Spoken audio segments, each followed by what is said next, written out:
Hello, everyone, and welcome to the inaugural episode of a podcast I have dubbed The Jar. And the reason for this podcast is simple. I have a fascination and a love of professional wrestling that honestly drives my friends and my family almost insane when I consistently talk about it over and over and over again, to the point they have actually begged me to stop. And since I have refused in certain aspects, they have created a jar that I must pay money into every time I talk about wrestling. So here we are.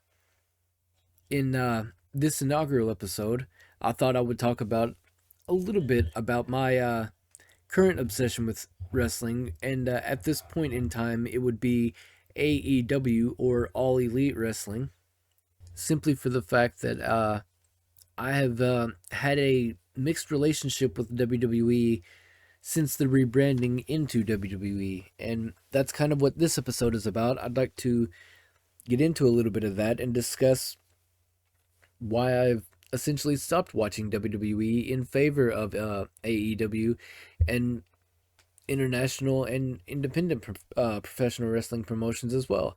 Anyway, um, just to give kind of a point in my leaving WWE, or quit watching rather. I quit watching WWE. I quit watching the WWE in 2006 when they brought back the ECW company as a brand.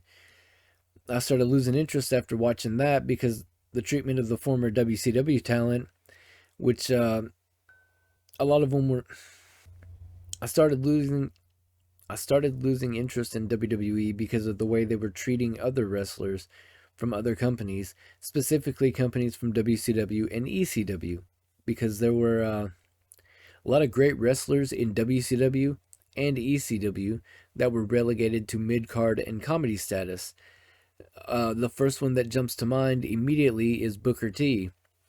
However, Booker T, being the multi talented, absolutely undeniable charisma and just perfect package of a pro wrestler, he was able to rise to the top regardless what kind of little comedic skits they gave him and stuff. He was able to make not only the most of them, but I dare to say that Booker T's comedic skits were some of the best in the wrestling business, especially the most entertaining for that time.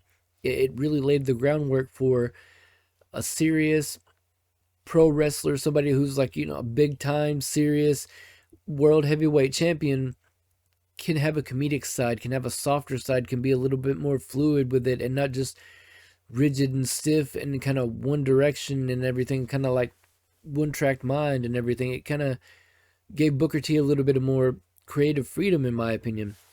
But I digress on that.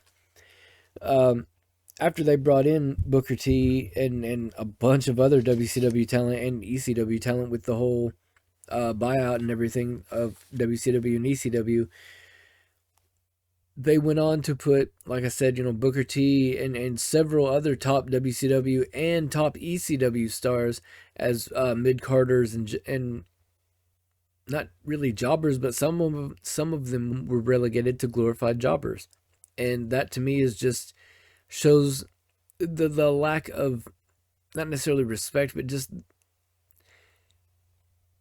the out and out disrespect of a professional wrestler simply because they happen to work for a company that you were engaged in a competition with. That is very petty, for one. For two, I also feel that when they brought in people like Raven, who was a former ECW world champion, uh, relegated to basically a hardcore champion multitude of times. The record WWE record stands as 27, but I think it's closer to 30. I remember he mentioned in a shoot interview recently that it was 30 plus, possibly. Don't quote me exactly on that, but yeah. And then they brought in Rob Van Dam, another former ECW talent, world television champion, longest reigning world television champion in ECW history. He was relegated to mid card status. He worked his way up, but I mean, he had to go through a lot of crap to get where he was. Just like Booker T, they really They saw the adversity, possibly saw the writing on the wall that, hey, you're gonna get relegated to just having to start all over again and work your way from the bottom to the top. And they did that. They showed that Booker T and Rob Van Dam showed that they have the tenacity, the talent, and the sheer will to rise to the top no matter what situations they're given or circumstances they're given. They've managed to turn positives out of negatives. You know what I mean? And again, that's just two of the many examples. And I apologize because it's a little early, so my brain isn't exactly clicking right now, and I have some coffee here trying to help me wake up, but that's kind of no excuse. I should know this like the back of my hand, but there are several wrestlers from different companies that WWE has simply out and out disrespected because they were part of a different brand. Like, I'll give you one final example. Sting is a perfect example. He's a great wrestler, been a world champion in almost every company he's been in, and I say almost for a reason, because when he was in WWE, they had basically Triple H squashed him in a squash match, and not necessarily a squash match, but I mean, it wasn't as back and forth as I felt and a lot of fans felt it should have been. It was just kind of WWE wanting to make money off the fact that they had Sting on their pay-per-view after, or Sting on their roster after so many years of being against WCW and Sting specifically in the ratings and stuff like that during the Monday Night Wars. But it's just seeing all that, man, it just really put a sour taste in my mouth. And then the final straw was the first episode of the ECW brand, WWECW, as a lot of people are calling it, and I can't disagree with that. That category. But anyway, there was a character on there they called the Zombie, and he debuted just roar and all this, literally just doing that the whole time. Grabbed a mic and was doing that into it till the Sandman came out and caned him either to the back or just caned him in general, like caned him unconscious essentially, and did his whole Sandman pose and whatnot. But and then they had the alien or an alien and just a bunch of stuff that, yeah, I understand was said to be kind of demands from Sci-Fi, the network that they were running on. But not only were those characters so far removed from wrestling, they were the type of characters, the exact type of characters you would not see in ECW. And from there, it just got worse. I mean, they had some good episodes of the weekly TV show, here and there. They were few and far between, unfortunately. But some people like CM Punk and Elijah Burke and the New Breed and stuff like that, they were starting to get a bit of momentum and even some crowd support behind them. But then comes December to Dismember, and what happens there? They decide to take Sabu out of the Elimination Chamber. They have Big Show defeat Punk in the Elimination Chamber and all that, even with supposedly Heyman lobbying hard for Punk to win the Elimination Chamber and become the champion, which honestly, I'm not a big CM Punk fan. I never have been, probably never will be, but I do agree that CM Punk should have won the Elimination Chamber, and CM Punk should have won the Elimination Chamber and been the ECW World Champion, because that was the perfect time for it. The crowd was really starting to groundswell support for CM Punk, and that would have been a great time to start pushing him and giving him a lot of momentum. Imagine what he could have done in his first tenure with WWE if he went into WWE from the main roster, from the ECW roster as a former world champion. That would have been legit, dude. But anyway, it really does get worse. I mean, honestly, it's just everybody was expecting like the same kind of response to Dismember as they had with One Night Stand, and what they got was a far cry from a One Night Stand, because by that point, a good majority of the original ECW audience had just friggin' tuned out. They're like, this is not what ECW was. This is not the same thing. It's literally just the name ECW. That's it. That's the only thing it has in common with the old promotion. And every now and again, they would have the specialty Extreme Rules matches, which is BS because in the original ECW, as anybody knows, all matches were essentially anything goes, except for like, the referees would stop it in certain occasions or certain matches and stuff like that I've seen, but for the most part it was kind of anything goes, any hold, no holds barred, any weapons, whatever. But yeah, it started going downhill fast. And then after you end up having RVD winning, getting busted with the weed after winning the title, and then getting basically forced to drop it at the December to Dismember, or before, leading up to December to Dismember, or something like, I can't remember exactly. It's been a while, and I kind of compartmentalize it. I don't really want to think about it. I don't like that time in quote unquote ECW's history, but I even did the finger quotes in there. Freaking ridiculous. Anyway, it just there was a sinking ship at that point, and there was no way anybody could have really done anything to save it, because Vince McMahon already had a plan in place. There was a reason he decided to bring it back, even though it was pitched to him by RVD. He still had an idea of, well, not only can I bring it back, but I can tarnish the reputation and show people why it didn't succeed and all this. And people say, well, how do you know that? Do you know Vince McMahon personally? And it's like, no, but come on. You see the treatment he did of friggin' everybody else. When people would come in, for God's sake, when Chris Jericho jumped ship from WCW to WWF, as it was called at the time, his first promo is when he interrupted The Rock, obviously, but The Rock's first words to Jericho were, who the hell are you, or something like that, which I get was part of The Rock's catchphrase and stuff like that, but it really showed the amount of disrespect that WWE or WWF and Vince McMahon had towards WCW and its roster, because they wanted nothing to do with anything from They wanted nothing to do with WCW except to take its talent and buy the name, so that way they could own it and say that they are the proud rulers of professional wrestling in America. And for the longest time, that was true. Until at least about 2002, 2003, when TNA opened, I think. But anyway, it was ridiculous seeing the treatment of not just WCW and ECW wrestlers, but just like the whole invasion storyline as a whole.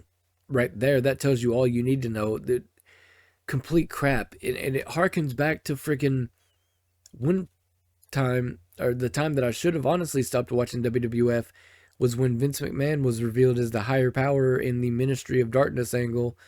That should have drove everybody away in friggin' flocks, like just a huge amount of numbers. It should have dropped down to like 3 viewers total, that being Vince and his kids. But I digress, and it just, when you watch AEW, this is why I've chose to watch AEW. When I watch AEW, it's a lot of independent guys and international guys and all these other different wrestlers, males and females included. I just use guys as a broad term. These different wrestlers that I'm already a little familiar with, having watched the independents and international wrestling for a while.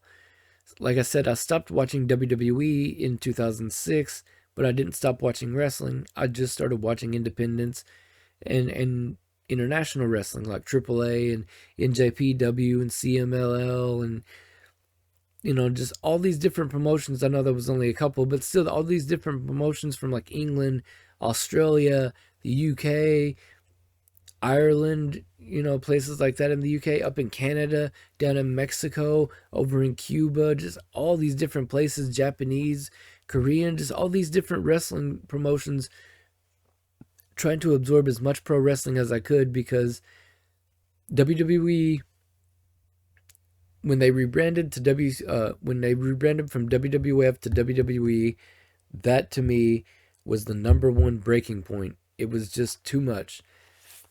It was enough to put my feelings on a shaky level with them, like it was shaky floor, so to speak.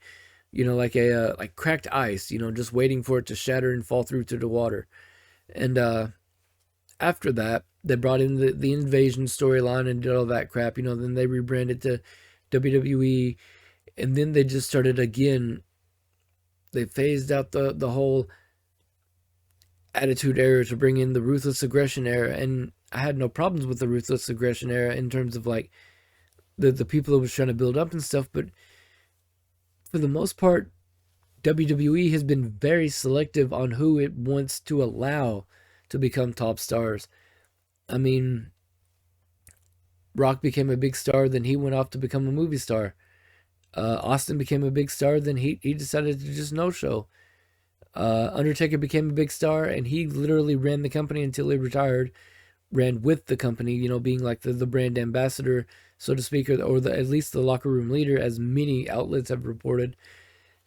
And so it's just interesting to see that WWE has its favorites in mind, and especially with Vince McMahon out the way and Triple H being head honcho, so to speak, he's got more than enough time on his hands to sit around and decide, I think this guy's worth a push. I don't think we need to push them. And it's just some of the roster, friggin' unbelievable, unbelievably talented, able to break out regardless of what circumstances they have. Like I was mentioning with Booker T, you've got people like Ron Killings, Rhea Ripley, you've got Stephanie Vacure, you've got all these different wrestlers from WWE that are just outstanding. And yes, I still call them wrestlers, even though WWE says they're sports entertainment. But I got news for you, WWE. If you're sports entertainment, why do you still have wrestling in the name of your company? Question there. But anyway, I digress on that. It's just the reason I chose AEW, or choose to watch AEW now as opposed to watching the WWE, is because AEW doesn't necessarily like, oh, they treat their roster better, they're the better promotion, nothing like that. Every promotion, every pro wrestling promotion in the history of the world since pro wrestling's inception has been not perfect. You know what I mean? They've had their ups and downs, but they've never been perfect. Ever. And never will, probably, to be honest with you. But AEW at least gives more of a bigger stage to the independent wrestlers, the people that have worked their butts off for 10, 15, 20, however many years flying their craft in front of audiences worldwide and sometimes nationwide, and not only nationwide, but just as much as they can, you know what I mean? Getting all the exposure that they possibly can from their local area to a more national level, to a more worldwide level, just doing everything they can. And finally getting spotted by somebody like AEW who sees them as a wrestler and not just somebody they can bring in, put a new costume on, new gimmick or whatever, repaint them, so to speak, and make them entirely their creation, the WWE computer creation, or WWE machine creation, excuse me, and then plop them out in the ring and expect them to get over. They have to get over with a character that they don't have an idea. They don't know that character. They didn't come up with the idea for that character. They didn't come up with how WWE want that character to be presented. They don't have any ideas about that character at all, other than this is the name, this is what I want you to do, this is what I want you to say. That to me is probably the biggest problem in professional wrestling today, is writers. Back in the day, and I'm not like talking, the old school friggin', I'm not that old, but I mean, I've been a generational wrestling fan, which means my grandparents and my parents and so on and so forth. But yeah, back in the day, wrestlers got over with their talking, their mic skills and things like that, based on if you put them in front of an audience, you give them a microphone, you let them say what they feel their character is supposed to say, or how their character is supposed to emote. And if they got over, the fans loved them or hated them, or what, they got some kind of reaction, then you knew that you were on the right way, on the right path. If they didn't get any kind of response, then you stuck them with a manager, a mouthpiece, somebody that could talk for them. if they could apply their craft in the ring and do a great in-ring work and show great ethic, then you continue to push that. But nowadays you have writers coming up to you going, all right, hey, this is your character. This is what your character is going to say. They script everything out for you, so there's no, and you can't quote unquote free roam with it. You know, some wrestlers, like with seniority, have been able to just kind of wing it or improvise and stuff like that, but it's not very common in WWE to improvise. And it's just, WWE is more of a corporate machine. Like literally, almost to the T, it's a corporate machine because it's just all they are about is their bottom dollar. They want money. They don't care about any professional wrestlers. They don't care about any fans except for the fans that are paying for their tickets or paying for the merchandise or paying to see, you know what I mean? They don't care about anything else. They just want the money. They don't care. And I still refer to the wrestlers that work for WWE as wrestlers because every single one of them are professional wrestlers. That's what they trained for. That's what they got into this business, or that's what they got into the business for. They wanted to be professional wrestlers, regardless if WWE calls itself a sports entertainment company or not. Does not undersell the fact that those people are professional wrestlers, and everyone on that roster everyone on that roster may not be perfect, but everyone on that roster can actually work. They know how to wrestle. It's really not just wrestle locks and headlocks and stuff like that. They actually know how to go in the ring, and it's really impressive to see. But I kind of digress on that a little bit, and it's just that's what kind of that's what expanded my mind from WWE is the fact that I'm seeing promotions that are willing to work with wrestlers and their character and help them developing storylines that fit their character, as opposed to just, here's your new character, go out there and do this, say this, and whatever, it's going to lead to that. And they don't even tell them that much. They, just do this, do that, do this, and then the next week could be completely changed. So they do this, this, and this, and it just doesn't make any sense. It really doesn't. If you think about the grand scheme of things, the WWE machine of pumping out wrestlers and storylines and stuff, it got really stale in like 99, 2000. After that, they just started ramming Triple H down our throats until they got to the Invasion storyline. You know what I mean? So it's like, what the hell? And I'm not saying AEW is better. It's just what I prefer because I've seen too much negativity and had too many negative experiences with WWE, and I can't find myself going back because every time I decide, hey, I'm going to listen to I decide that, hey, I'm going to watch WWE, I can't. I can't get into it. Every time I go to watch it, something happens that makes me decide I don't want to watch it. I'll hey, I'm going to watch WWE and try to give it a shot. I know it's been like 20 years. What happens? They fire R-Truth. Then they bring him back, and what do they do with him?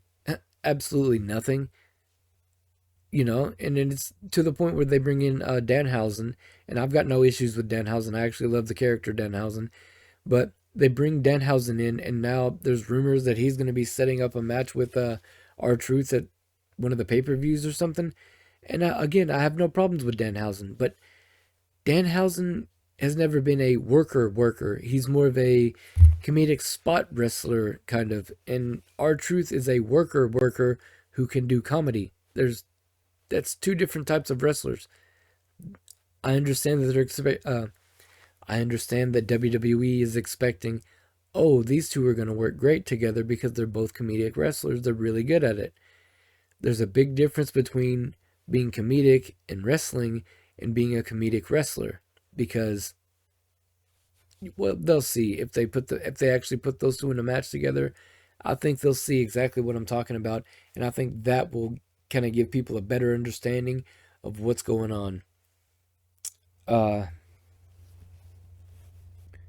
So basically, I have been and will continue to be a lifelong pro wrestling fan. I just can't bring myself to be a fan of WWE anymore simply for the fact that they have done some very stupid things. Not even just like controversial or bad. It's just they've made very stupid decisions and continue to do so. And I can't waste my time and energy watching something and putting energy into something that's just so completely lacking in a lot of intelligence in certain areas. And it's just, it mostly boils down to it being the machine. It's the fact that WWE and their creative only care about money and dollar signs and don't care about anything else is really what puts me off of it. It makes me not want to just, it just makes me not want to have anything to do with WWE because I see that as a very greedy tactic, and understandably so. I mean, it is greedy and it is disgusting, you know what I mean? To just, especially when as a kid, I grew up watching WWE or WWF as it was called at the time, and I grew up watching WCW, and I didn't have a favorite, and neither did any of my family members. We all watched both of them, WWE or WWF and WCW, even during the Monday Night Wars. And, you know, I was a big NWO Wolfpack fan. I was a big DX fan. I was a big Rey Mysterio Jr. fan. I was a big all type of fans from different promotions. You know what I mean? But, or rather, I had my favorites from each promotion. And I just can't stand to see that WWE has so far removed itself from not professional wrestling, but just from the passion of professional wrestling. That it's just watching watching a WWE match is almost like watching people just go through the motions, and I can't do that. I can't subject myself to just watching wrestling be so blasé. Essentially, that's what I think it is. It's too blasé for me. Some of the wrestlers and some of the stuff is really good, but anytime it gets too good, WWE seems to put a cap on it because it's not getting the response. It's not getting the response in the way that they wanted. It's getting the response they wanted, but they wanted it done in a different way, and they wanted the story to be told this way, and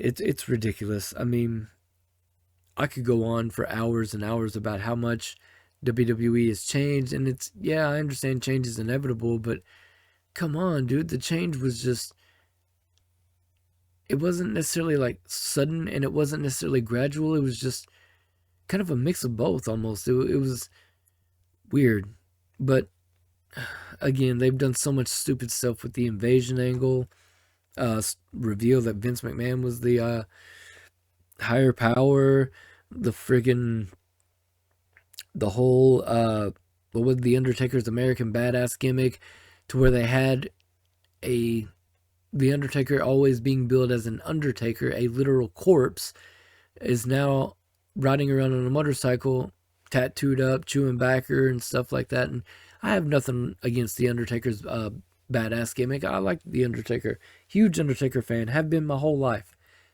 But it was just very interesting to see them pivot like that.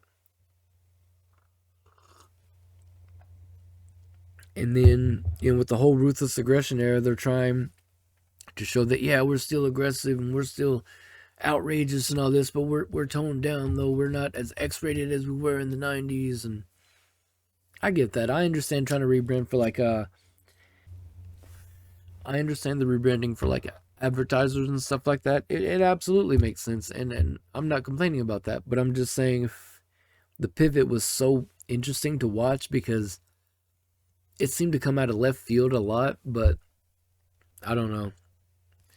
Once it seemed like once the ruthless aggression era started gaining some kind of headway, making some kind of weight or some kind of momentum rather, it was just starting to set up for basically the collapse of the WWF, because at that point WWF had no major competition.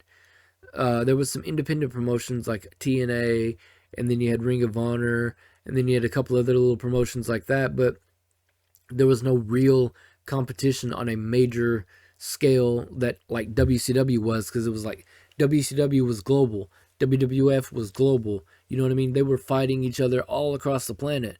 So it was definitely a much higher stakes battle. And with the lack of competition, WWE just got soft and just started transitioning into trying to make these weird transitions to garner back the audience of what they lost when the whole Monday Night Wars ended. A good portion of the WCW fans jumped to WWF, and a good portion of them just didn't. They moved on, and that's understandable too. I mean, wrestling fans are allowed to. Any fan is allowed to have their own opinion on what they like and what they don't like. So I can completely tell. I can completely understand and totally sympathize with that. Now I do apologize for the speedy talk because this is a subject, as you can tell, I'm very passionate about, and so I am being very talkative and very manic about it. But yeah, now I talked about some of the things that WWE got wrong, and I honestly don't feel like it's fair to just talk about the stuff that WWE has got wrong without mentioning some of the other things that other companies have gotten wrong. And not just other companies, but I'll play the unbiased card and I'll even talk about stuff that I think AEW is getting wrong. And admittedly, admittedly, it's a much smaller list, but there are some things that I think AEW needs to improve on, or at least work on and try to tweak and maybe find a better center for. Um, AEW is great with their storylines in the sense of they know how to tell storylines.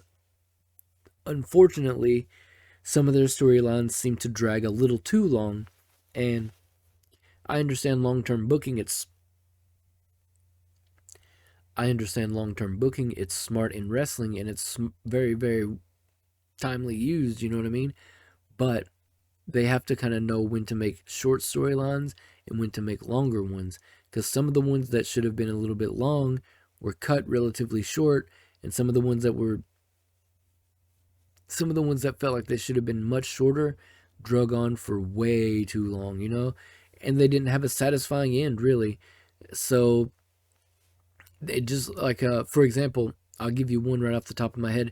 The Death Riders thing was a great storyline that should have culminated with the whole Team AEW versus the Death Riders thing, but it didn't. It kept going for a grip, and it eventually devolved to the Death Riders versus Darby Allin, and then now it's pivoted to Darby Allin and Orange Cassidy against the Dogs, and it seems like the Dogs are trying to just. It seems to me like the Dogs are trying to run roughshod on AEW, and so it's challenging Orange Cassidy and challenging Darby Allin. So it's trying to progress the story a little bit, but it's obviously pivoting, but I don't know that it's pivoting the main story of the whole Death Riders thing, because now people have forgotten about the Death Riders storyline and are just focusing on the Darby and the Dogs. And I appreciate that because that's becoming a much more interesting storyline. However, I feel that they're kind of dropping the ball a little bit with the whole Death Riders because there's a lot more they could be doing with them rather than just having them basically run AEW for X amount of months, almost a year, and then now they're being relegated to like mid card status at best, and it's come on now. They need to work on that a little bit. Jon Moxley is maybe not the face of AEW, but in my mind he is, and in a lot of the minds of the internet wrestling community I've noticed. Jon Moxley is definitely the workhorse of that promotion. He is the face, he is the blood, he is the sweat, he is AEW. He helped put AEW on the map and continues to help carry the burden, or continues to help carry the brand of AEW all across the world to present it to people and show off, hey, we're more than just an alternate wrestling company to WWE. We are a whole different standard of wrestling. And that's a great thing. I really enjoy seeing that. I just wish they would do a little more with him than just having him work as like a mid card for like the mid card title. I think he's held the AEW World title like 3, maybe 4 times. They should do a little more with him.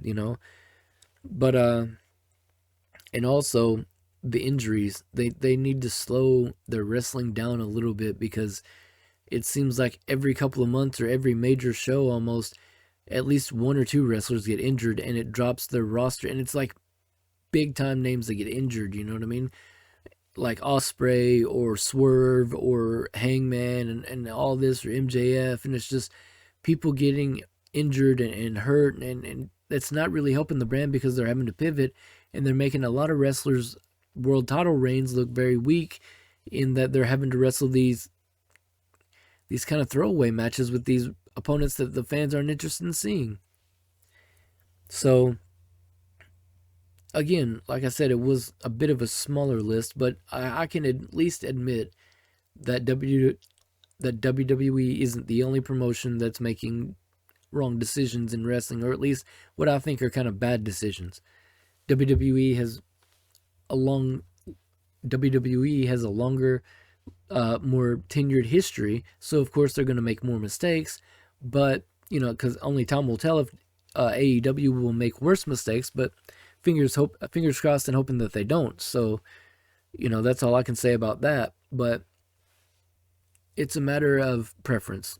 That's what it all boils down to. It's preference. I prefer to watch AEW and other independent and international promotions, and some people prefer to watch WWE. That doesn't make them any less professional wrestling fans, and it doesn't make me any less a pro wrestling fan. The one thing we have in common, we both watch pro wrestling. That's it. The end of discussion. There's no argument there. We should just be able to talk about, oh, this wrestler is great. Have you seen this match? Oh, you should check out this match. This is great.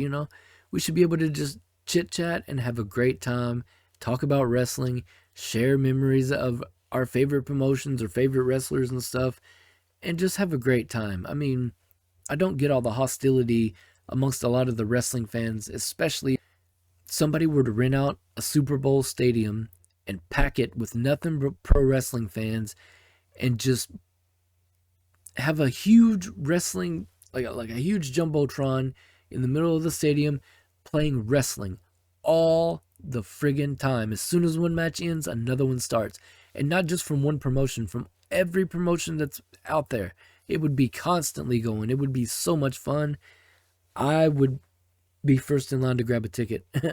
Admittedly, I don't care what promotion it is, the matches are or whatever.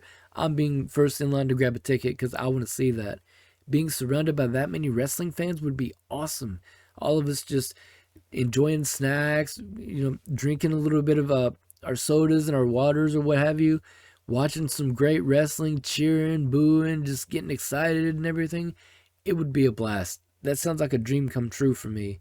And I don't know if everybody will agree, but I think that sounds perfect.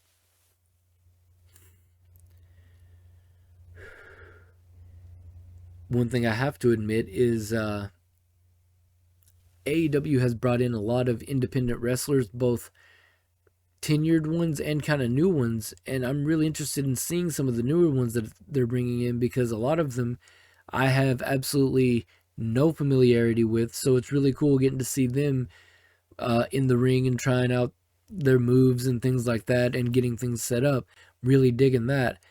And some of the storylines are a little interesting. I think a lot of that is to do with the wrestlers themselves trying to help with creative to pitch better storylines or something with them or whatever that would kind of work a little better with their gel a little better with their character maybe. But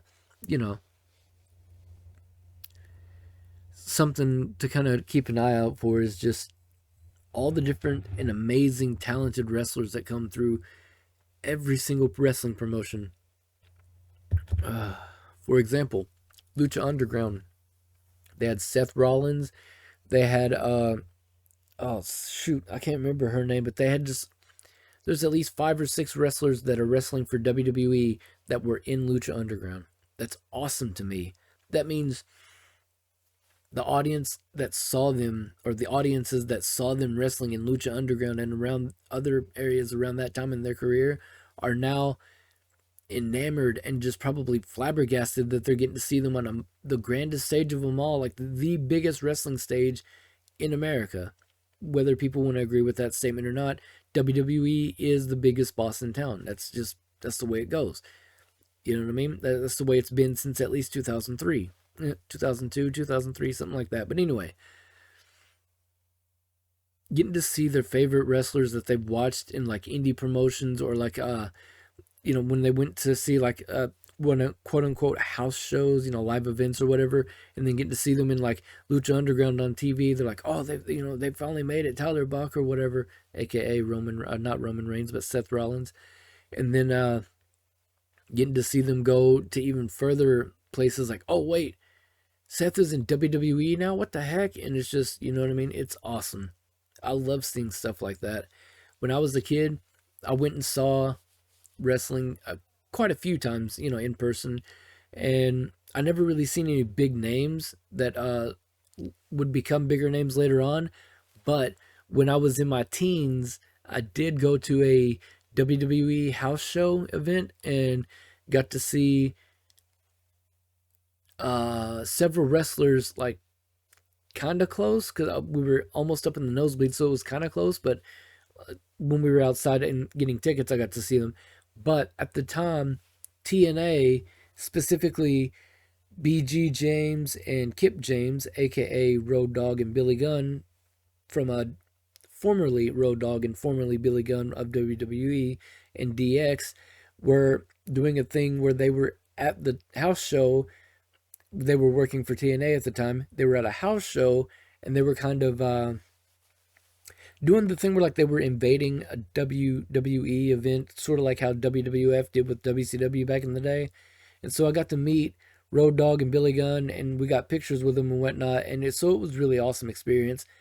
But I never got to see anybody that, like, later I turned around and saw them on TV and was like, wait a minute, I saw them live. But that would have been awesome. And I can only imagine how awesome of a feeling that is to be able to say, hey, I saw them back when their career was first starting, and they were just getting ready, just getting out there and just getting their feel for wrestling, getting their feet wet, so to speak, as the term goes.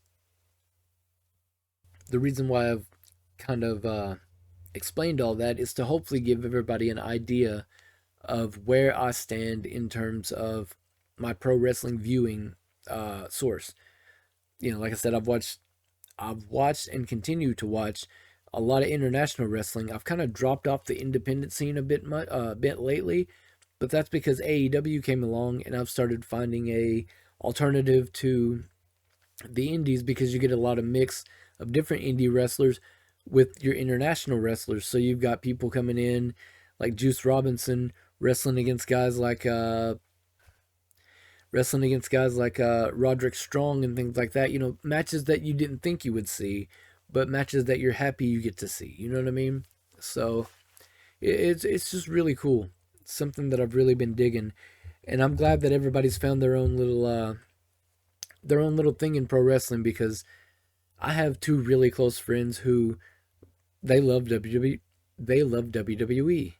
and there's nothing wrong with that. There's no problems between me and them. We don't have any issues. We all talk wrestling very frequently, and we share things about wrestling. They share stuff with WWE with me. I share stuff with the AEW with them. Because at the end of the day, like I said earlier, we're all wrestling fans, man. It's just what it boils down to.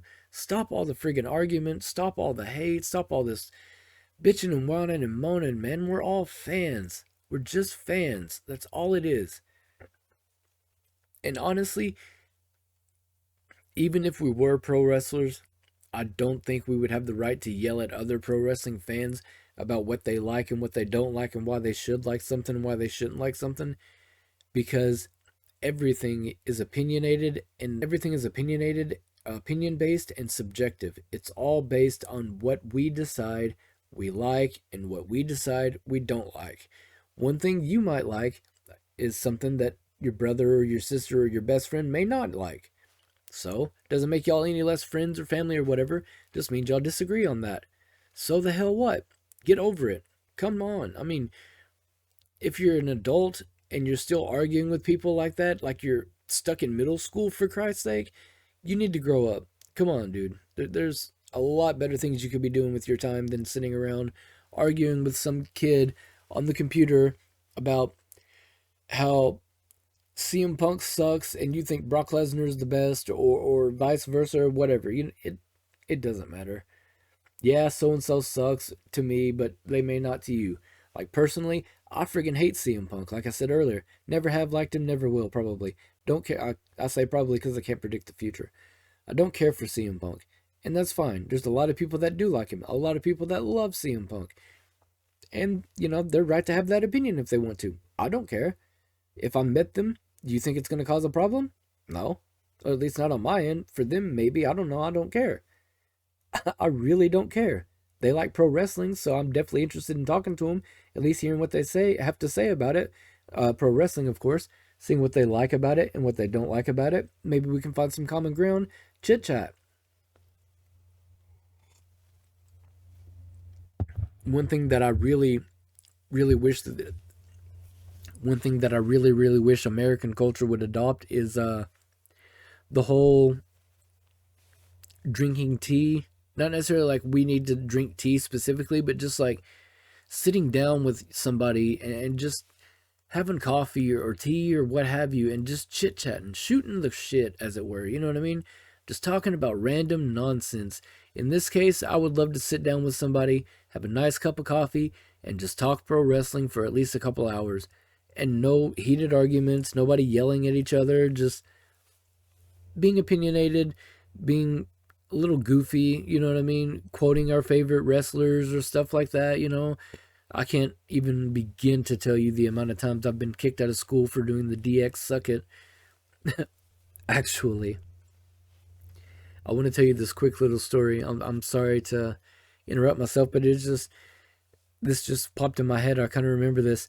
I went to a Christian school when I was in fourth grade, and I was basically, they didn't say this particularly, but several of the parents at the school said that I was a hellion, and I'll explain why. Because I would go into class and lunchroom and everywhere, when we would stand in the hallway at the doors at the end of the day waiting for our parents to come pick us up, I would do it in the hallway and everything. I would do the crotch chop, the X over my crotch, and the suck it, and stuff like that. And then do other really stupid things. Like one time I stuck my finger down my pants, unzipped my pants, and stuck my finger through it and waved it at somebody. And I got in trouble for that, understandably. But, I can't even begin to describe how much fun I've had in my life being a wrestling fan.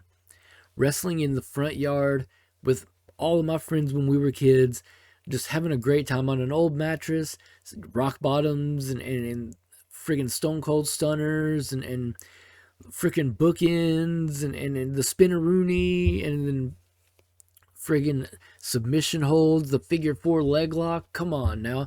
Do you know how many times my cousins have put me in the friggin' figure four, or the modified bow and arrow, or that friggin', I can't remember the name of it, but that stretch where the person stands on the backs of your legs and kind of folds your legs in to where your feet are against their thighs, and then they grab your hands and roll backwards, and you're kind of like stretch, a surfboard stretch.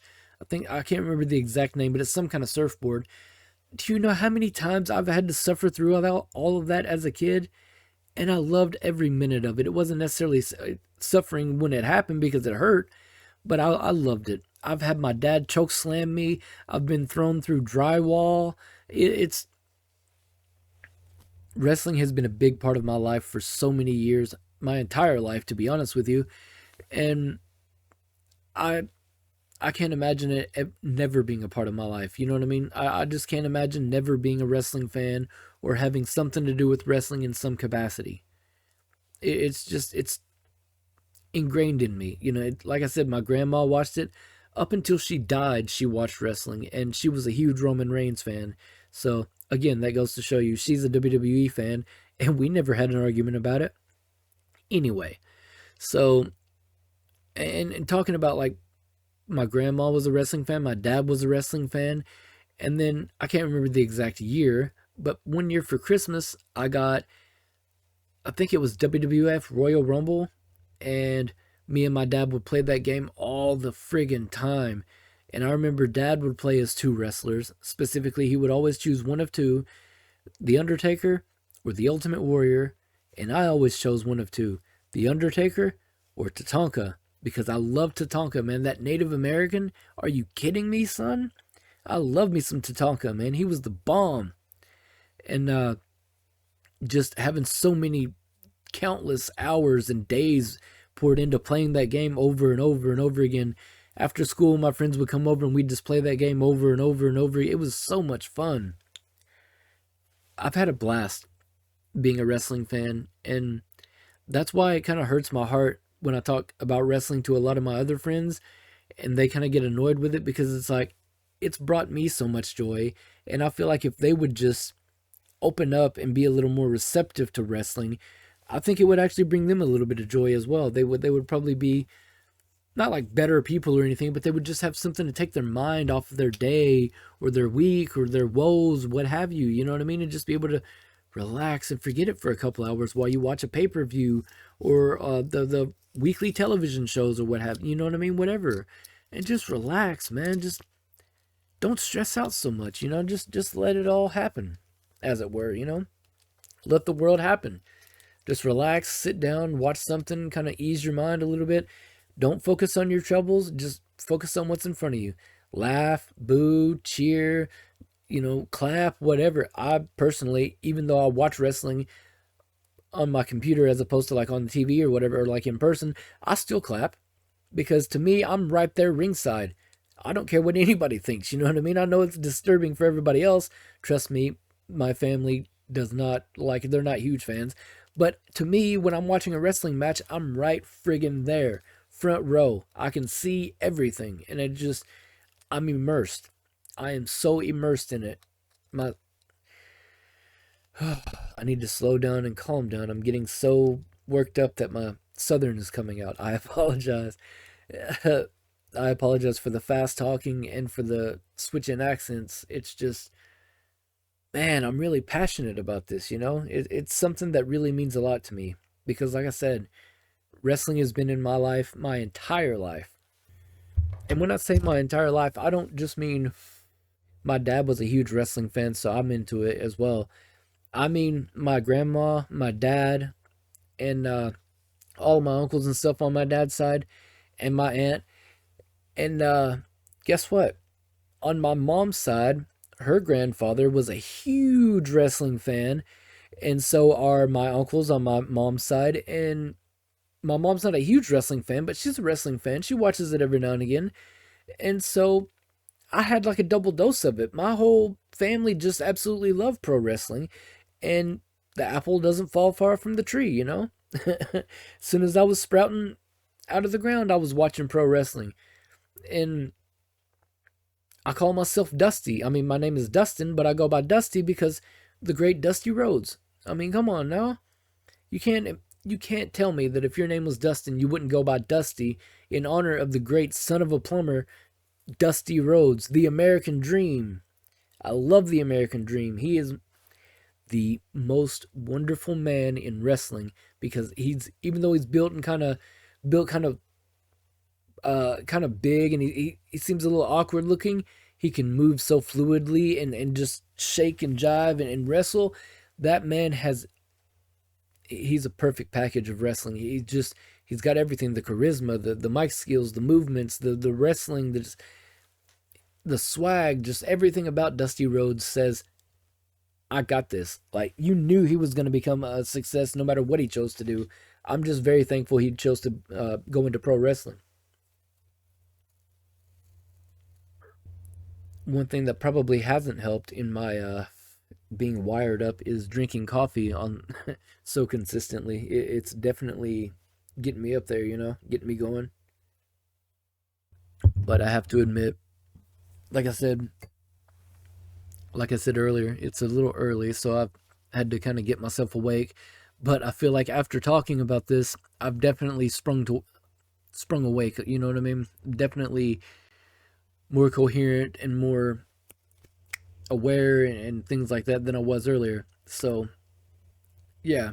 Thank you guys for listening to me rant and ramble on and on and on consistently about pro wrestling. And if you're listening to this podcast, I assume you're a fan of pro wrestling. So please feel free to leave your comments in, obviously, in the comments section. But I mean, feel free to comment on anything that I've talked about. I will try to respond as many as I can. Um, just know that a lot of the negative ones I'm not going to respond to. And by negative, I don't mean ones that are talking bad about AEW or anything like that. I just mean straight up negative comments. I'm not going to respond to that because it's not worth it. Not worth the time, not worth the energy, not worth it to ruin my day. But I do want to say how much I appreciate everybody stopping by and listening to me go on and on. And I assure you, in the next episode, I plan to try and cover at least the history of at least 1 to 2 legends in wrestling, maybe even as many as 4, kind of give you my Mount Rushmore of what I think are legends in wrestling, the top legends in wrestling, in my opinion. But yeah, I think we'll do that in the next one. So tune in for the next episode, and you'll definitely have a little bit of a treat. Something a little new, something a little different. Try to change it up a lot more than just what I've done in this podcast episode, which is just giving people a idea of why I've chose to watch other wrestling than WWE and kind of give my stance on everything, because I feel a lot of people that know I'm not necessarily anti WWE, but just I'm not a WWE fan. They don't understand why. And so I thought I would make this episode of the podcast dedicated to that as a sort of way to explain it to them without having to just repeat myself over and over and over again, you know? Because repetition does get tiresome and gets on people's nerves very quickly, I assure you. My wife does not like repetition at all. So, but anyway, if you've stuck around this long, I really do appreciate you. And, you know, if you could just leave a like, maybe even a comment, and subscribe, I would really appreciate that as well. Because, like I said, I'm going to be releasing another episode of this, and I'm going to try to make it consistent and make it so that every Saturday a new episode of The Jar drops. And, you know, we'll just see how it goes from there. But thanks, everybody, and talk to you next time.